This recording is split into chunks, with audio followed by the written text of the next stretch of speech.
beginning with morning raga Vibhas.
Good morning, and welcome to Live and Improvised.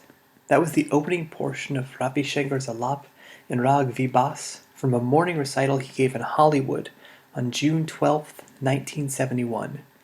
Morning recitals are something of a rarity in Hindustani music. Apparently, waking up at the crack of dawn to listen to hours of raga music isn't an entirely popular idea, so I'm glad the recording was preserved so we can enjoy Shankar's playing. I'm including only small segments of his performance in this podcast, but I want to note that his recital includes a lengthy alap in Rag Vibhas and a brief alap in Rag Sindhi Bhairavi. I find this exciting because Shankar's alaps are usually blink and you'll miss them affairs. He usually sought to sort of transcend the limitations placed on conventional performances by recording technology, especially the size limitation, and the attention spans of cultural awareness of his Western audiences. He was principally playing for audiences, especially at the beginning of his career, who weren't all that well versed in Hindustani music or really had any idea what the instruments or music were about. So he really modified some of the sort of traditional formats of these performances to fit these two criteria: technology and his audience.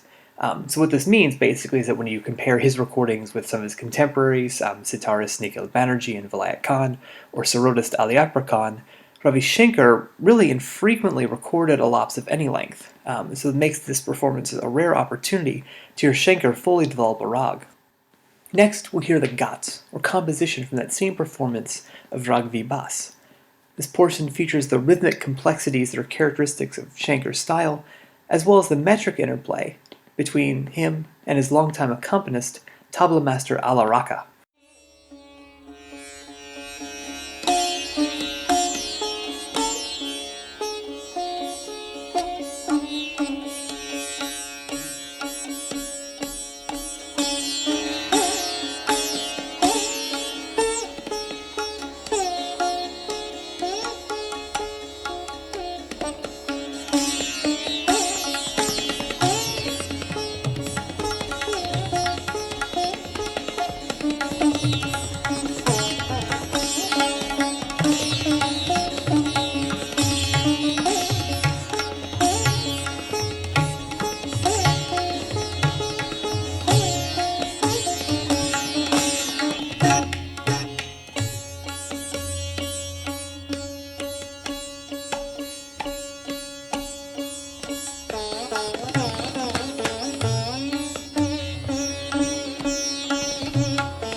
During that excerpt, we heard one of the major distinguishing features of morning rags, the second flat scale degree. I'm going to play a brief clip of just the opening three notes of the rag, played by Nikhil Banerjee.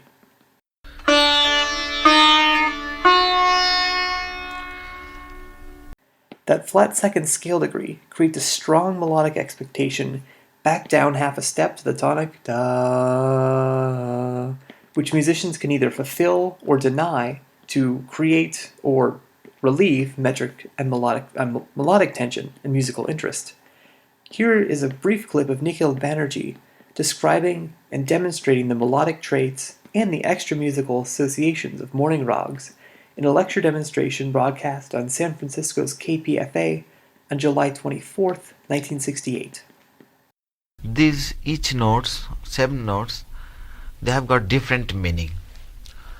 So, first thing, morning and evening rag, the difference is like that. Morning, sun rises from the infinite. So, infinite we considered is our tonic or sa. So the notes, it comes very nice way and straight way and with full energetic.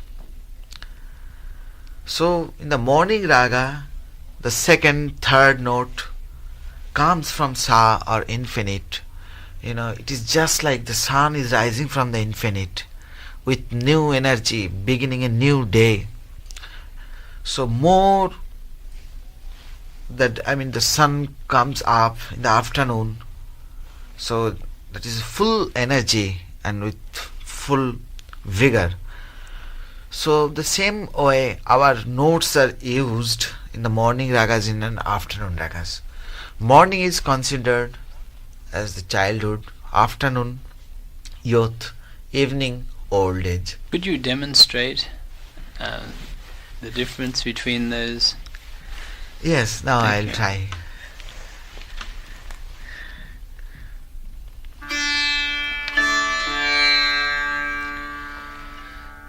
These are the 3 notes.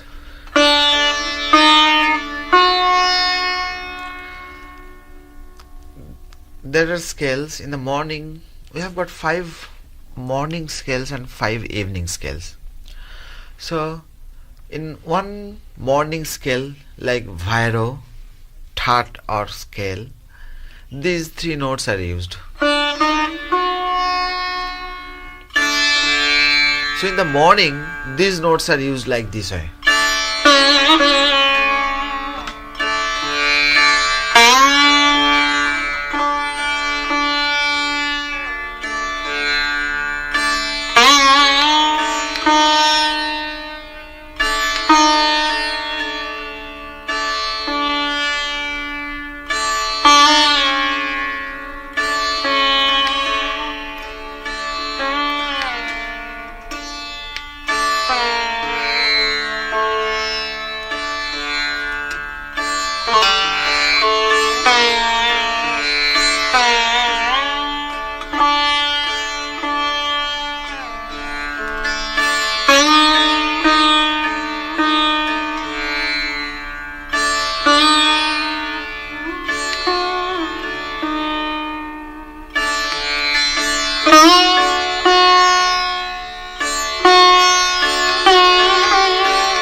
It is the morning style, morning scale. We've been listening to Banerjee describe morning rags, so let's hear him realize one. Up next is a recording of Rag Nat Bhairav, the sitarist made with tabla player Anindo Chatterjee. We'll hear a portion of the Madhyale Gat, a medium-speed composition that follows the alap. One of the things that makes Banerjee a master of this music is his ability to control the pace and intensity of a performance.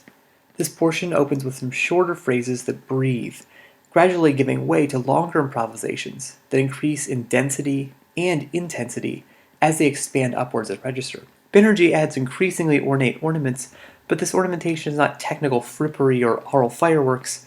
Rather, Banerjee places his virtuosity ever in service of the rag. In another lecture demo, the sitarist states that a musician should not be judged merely by his speed or technical ability, but by his elaborate exposition and development of the raga, and in bringing out the mood and emotion of the raga he is playing. we should judge the performer's ability not to play fast, but to develop the rag and convey its inner essence out to the audience. In my opinion, no sitarist from the 20th century does this better than Banerjee.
While my personal preference is solidly for Banerjee's playing, I fully see the fact that I have a preference at all to Shankar's work sharing and popularizing Hindustani music in the West. Shankar and Banerjee had the same teacher, Ustad Baba Aluddin Khan. Despite this lineage, Aluddin Khan shaped two performers with completely distinct personal styles and different approaches to raga music. As I mentioned earlier, Shankar's playing is rhythmically exciting, focused on the mathematical complexities of different rhythmic groupings over the tal, or time cycle. The final 8 minutes of Rag Sindhi Bhairavi, the concluding rag from his 1971 Hollywood recital, showcases this feature of Shankar's playing. I'm amazed by the way his right hand just sort of hums along during this excerpt, and by the way Alaraka is playing off Shankar's rhythmic inventiveness mid-flight. Their artistic synchronicity is fully displayed during the last portion of the rag, a sawal jawab, or call and response portion between the sitar and the tabla.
Blistering stuff.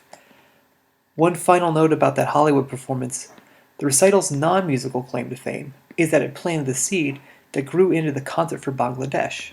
George Harrison was in attendance and was struck by Shankar's comment about the current situation in Bangladesh, excerpted here. You know how much, being a Bengali myself, we are very much disturbed at present with all that is happening, the whole Bangladesh thing. A brief note of interest, maybe only to me. It seems that the general consensus online seems to be that Shankar was referring to the Bola cyclone, which hit Bangladesh in early November of 1970. A bit of Wikipediaing suggests this is not the whole story. While several writers claim that Bangladesh, then known as East Pakistan, was, quote, just hit by the cyclone before Shankar made this recording, and despite how the catastrophic disaster, there were 7 months between the cyclone and this recording. I think a better explanation for the events that Shankar is describing is the Bangladesh War for Independence, the corresponding genocide, and the subsequent refugee crisis. The war started on March 21st, 1971, and lasted until December. In other words, it was ongoing. Actually, the recital was given more or less in the middle of that war. My suspicion is that the comment we heard Shankar make refers to this war, but I can't claim this for certain. It is worth noting that a report from Anthony Mascarenhas was published in the UK newspaper The Sunday Times the following day after the recital. The article featured the reporter's truly grisly first-hand account of what he'd seen in Bangladesh, printed on the front-page article under the superheader Genocide. Mascarenhas' article is widely cited as the piece which brought news of these events into international consciousness. If we assume that Harrison either read this article or heard others discussing it, it would reinforce his conversation with Shankar about Bangladesh just days before and encourage him to act. Regardless of the calamity Shankar was discussing, fans of the concert for Bangladesh might recall the opening performance. It's a Bengali folk melody featuring Shankar, Raka, and Sarodia Ali Akbar Khan. What's interesting is that during the Hollywood recital, Shankar performs the same melody as a sitar solo, and the two performances make for a fascinating contrast that are well worth